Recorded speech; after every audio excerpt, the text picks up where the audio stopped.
where in the Torah does it say that a person's not allowed to lie? Midvar sheker tirchak. Does not, just to be clear, does not say that you're not allowed to lie. Where in the Torah does it say al tishaker or lo tishaker? Even more so to lie itself. That's worse, you're saying, than someone saying no? Yeah, it's even a little bit of a lie, like stay away from. Something false, stay away from. So, of course, you can't. So you think you're saying midvar sheker tirchak is stronger than it's like a geder.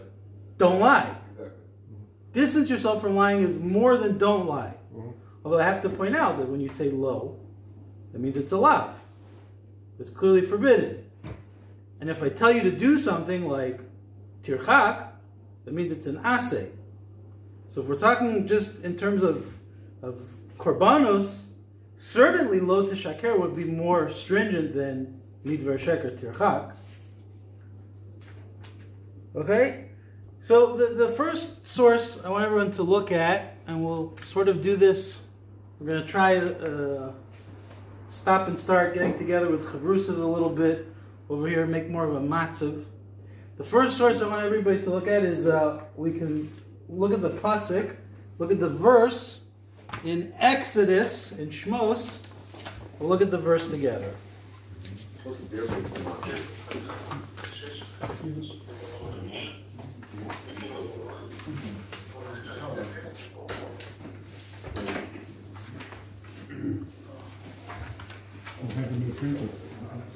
A new person who prints. That's what you mean? You also made the sheets very beautiful. Yeah. Once again, we're thanking Rabbi Rosen for these really beautifully, the layout on the sheets, and also the logo, the header. Shekoyach. All right, so there's really three different verses which talk about sheker. What's interesting is that mostly that they clearly are discussing cases in edus, when a person gives testimony, right? Like lo taneh l'recha et sheker, or shaker. One should not falsely testify against his fellow man, which is clearly talking about testimony and not just interaction between two people. So we're just going to stick to the first source, Exodus 23:6-8. Yosef, since you were the first one with the finger on the trigger, could you read the verses out loud? Yes. 23:6. You shall not pervert the judgment of your poor man in his quarrel. Distance yourself from a false matter, and do not kill a truly innocent person, or one who has been declared innocent. For I will not vindicate a guilty person. You shall not accept a bribe, for a bribe will blind the clear-sighted and corrupt words that are right. Okay, so I purposely brought the verses around it. Yeah? Meaning when you're looking at the verses around it, what do you take from this section of Chumash? Does it look like it's... Who's it speaking to? Who's the... Dayan. Looks like it's speaking to Dayanim? It's speaking to... No, it's I think it's speaking to witnesses. Speaking to witnesses. When you look at it in the flow of everything together. Speaking to Beis Din. Sounds like it's speaking to Beis Din. Who's the Torah addressing over here? Yeah. Okay, so let's look at our next source, which is a piece of Talmud, a piece of Gemara. The Gemara is from Shavuos 30b. Everybody can get together with a learning partner, take 3 minutes, look over the source, share with each other, discuss, and we'll get back together to discuss it as a group. All right. Okay, so I'm just going to try to draw everybody's attention back up. Okay, while you're eating, I'll tell a story. I meant to tell it at the beginning and I forgot. The story actually happened to me, and but no judgment. We're not judging me in the story, and we're not judging the shadchan that tried to help me in the story. It was just amazing when years later I saw that Tosfos spoke directly to my dilemma. And the story goes as follows. It was many years ago, clearly before I met my wife now, when I was young and foolish and in shidduchim and didn't really have anybody to help me through the process. And so you have to go back about 20 years Of course, at the time, I was extremely handsome, very dashing. It had nothing to do with the story, but just for context over here. This is true. This is a true story. This is absolutely true. Yeah. Because we want to deal with truth here. So I get a call. Someone wants to help me out. Someone wants to make a shidduch for me. And they start describing this wonderful young woman and all of her wonderful traits. And of course, I'm young and not exactly sure what sort of things one's supposed to be looking for in a future bride. So I had to ask what seemed to be the most important question at the time was, and it was hard to ask it took a lot of courage, was to ask is she, is she cute? Is she a nice looking girl? And the shadchan, cool as a cucumber, said, oh my gosh, this girl, her eyes are unbelievable. Wait till you see her eyes. You've never seen such incredible eyes.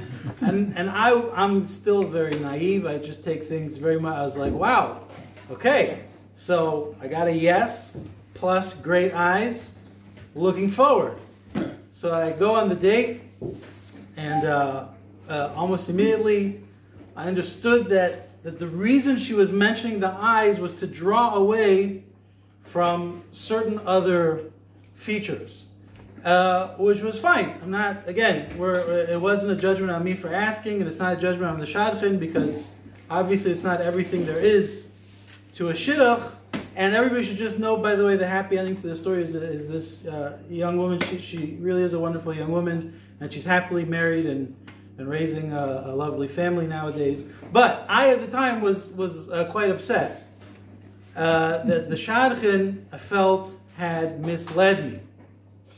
So we have, some of you may have already seen this Tosfos. For those of you who are still pre the Tosfos, that's the question.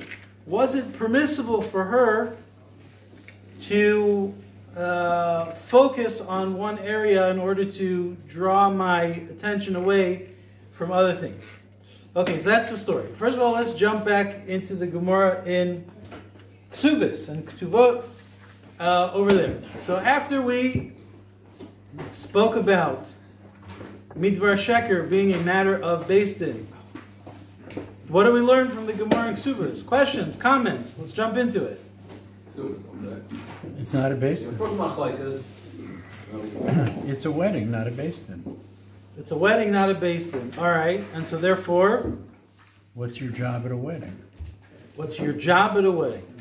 To give joy to the chassan and kala. You have a mitzvah when you get to a wedding to be mesameach chatan v'kala, or to be exact, some chatan im hakala. Yeah, you have a mitzvah to be mesameach chatan v'kala. Okay, and so therefore, we were talking about this before. In a court, you can't move away from 100% accuracy. Yeah. Or you're in falsehood. Yeah. A wedding is not a courtroom. It's a place where there's a lot of flattery going on, generally speaking. Okay. Right? And flattery, by definition, is not 100% accurate. Okay. Right? So there's a leniency, it seems to me, in that situation, and there's a conflict.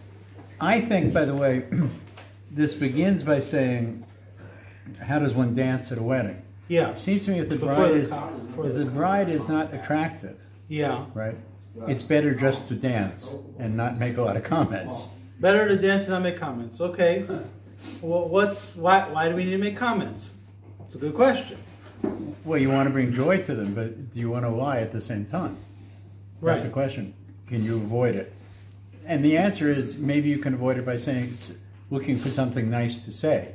She's going to make you very happy. Okay. Something like that. Okay. It doesn't have to be a statement about her grace if she's lame. Okay. Well, we're going into the machloket between Beit Hillel and Beit Shammai, basically. Yeah. Right? Beit Hillel says, go in there, say something great about the Kala, make him feel great about her. Right. Kala noah v'chasuda, she's beautiful, she's graceful, whatever you need to. But now, you said we're not in Beis Din, we're at a wedding. Right. And our job is to stretch the truth.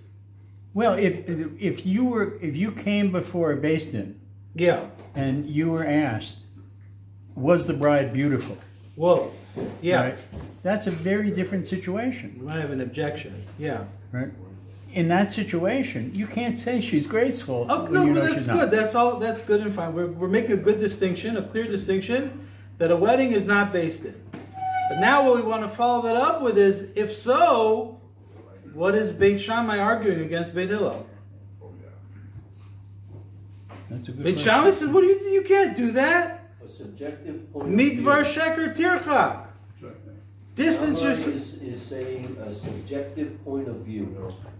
Shammai is saying a subjective point of view. If she's lame and blind, Yeah. in his point of view, there's something wrong with her. The guy who's saying it. But that's objectively there's something wrong with her. I hate to say that, but there is. She's blind and lame. Okay, but that does not make her beautiful. Make her not beautiful. That's right. Beauty is subjective. In his eyes, she's beautiful. Right? Okay, good. So In whose eyes? In your eyes, in whose eyes is she anybody's eyes, beautiful? a bride is beautiful. What? In anybody's eyes, a bride is beautiful. Okay, so actually the truth is, David's bring up actually a very good point. And you would testify to that in court Yeah. in that situation. Okay. Okay, Is she wearing a wedding dress? She's beautiful. okay. It's the Marshall. I'm not sure if the Marshall mentions it. He brings it out. This concept. He says that if you say she's got nice eyes, then it's mashma that there must be something else that's bad about her. That's If you're why missing one good yeah. thing, there must be some. There's obviously something else that's bad. So that is per se dvar sheker.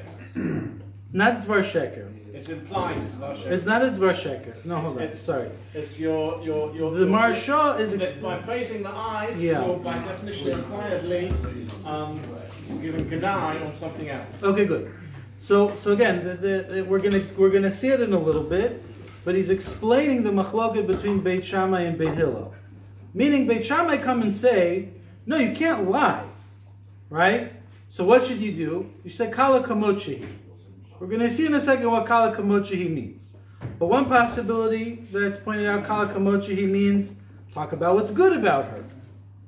The response of Beit Hillel is, no, if I talk about what's good about her, then by implication, I'm understanding you're saying that other things are not. And therefore, you should just lie.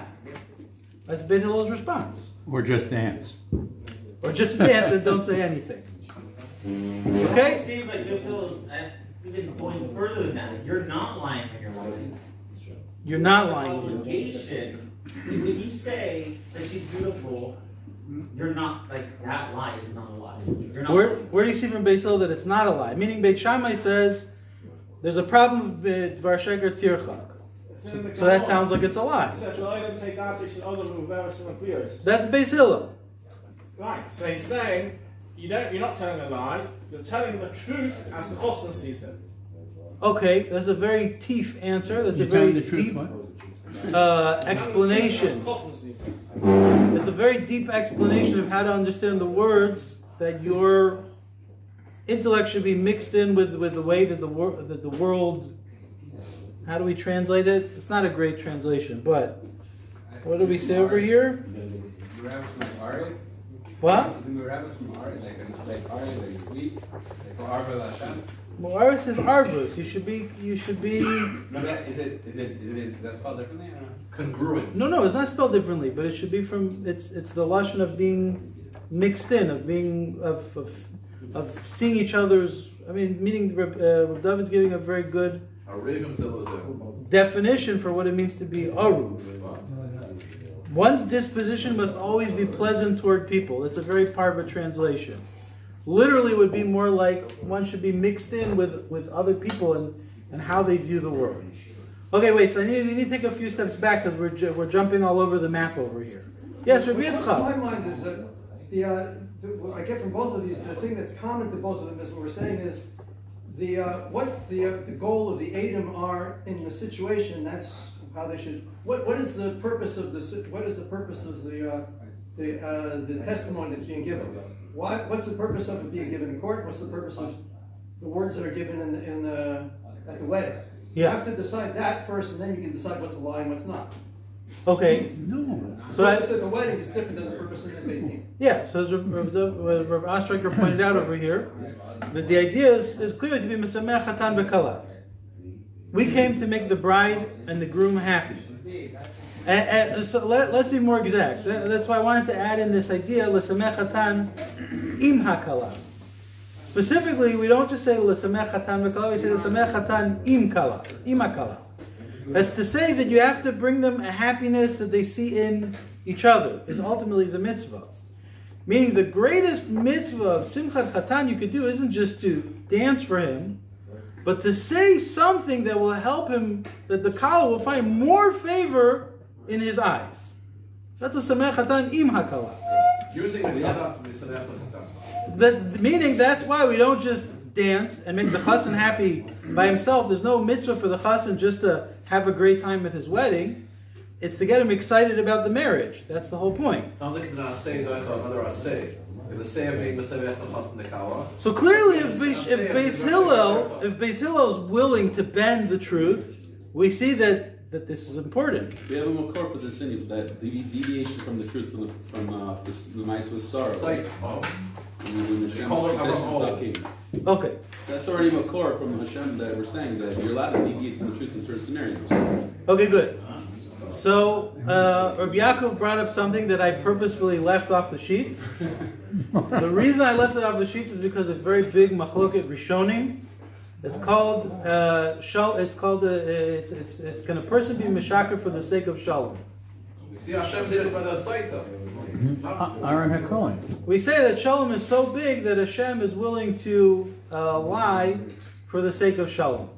Okay, so the truth is that our sugya over here is seen by a completely different lens by the Ritva, who says that all this is because of shalom. We didn't bring the Ritva in because it's a whole bigger Pandora's box. We're going to stay with the approach of Tosfot and the Marsha this week, and it could be that next week we'll talk about lying for the sake of shalom. What exactly that permits, how that works, if you can lie straight out, what you can do, what you can't do. But for now we're going to stick with Tosfot and the Marsha. Okay, so that being the case, we said that Beis Shammai says it's such a big mitzvah. We'll use this language already. It's such a big mitzvah to be mesameh chatan im hakala that you can lie. Beis Shammai says, whoa, mitvar sheker tirchak. We still have that open question. Why are we bringing in a verse that has nothing to do with the way people talk to each other? That's a based-in verse. That's about how judges have to act in based-in. Why is that a trump card for Beis Shammai? Then the next question that hopefully came out of your Chavrusa Shafin, right, learning together, was what does Beit Hillel change when he gives the example of a person buying an object in the shuk? And then, of course, the final one-liner, which Rav David gave us one approach to already, which is, and how does that show us that a person's supposed to be pleasant with the world or see things the way that the world sees it? All right, so we've already opened up a lot of questions. We have to wrap up in the next few minutes to make time for Rav Pollack. So anybody who has not yet seen the Tosfot and the follow-up Marsha, take the next 5 minutes to dig in, and then we'll take 5 minutes at the end to sort of tie up how the different shitas will work inside the text.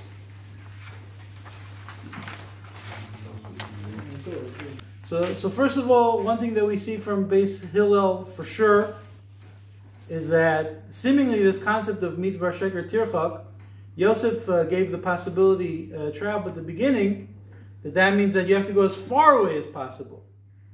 Beis Hillel clearly opens us up to the possibility that that's not true. Tirchak might just mean even a little bit.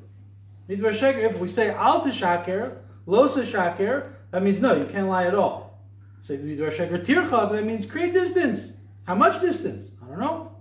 Maybe sometimes a little bit, maybe sometimes more. Maybe all the way. Maybe all the way. What do we see in based in? In based in, it's clearly as far away as you can. We're going to see later on, Poskim discuss that certainly any place where a lie is going to create a nezek to another person, is going to harm them, there certainly it's forbidden. But we see here from Beis Hillel that in a situation where maybe you're going to embarrass someone, right? That's another law. If you embarrass someone in public, that's a horrible law. Maybe there, midvar sheker tirchak means tirchak as much as you can, but given the situation, maybe it needs to be more sheker than emes to not embarrass the other person. Okay, let's try it quickly. Tosfos says one thing is that if she has a blemish, stay quiet and don't praise her. That's one way of explaining kamochihi. Just don't say anything. The Taz over here, very interesting Taz, has to clarify.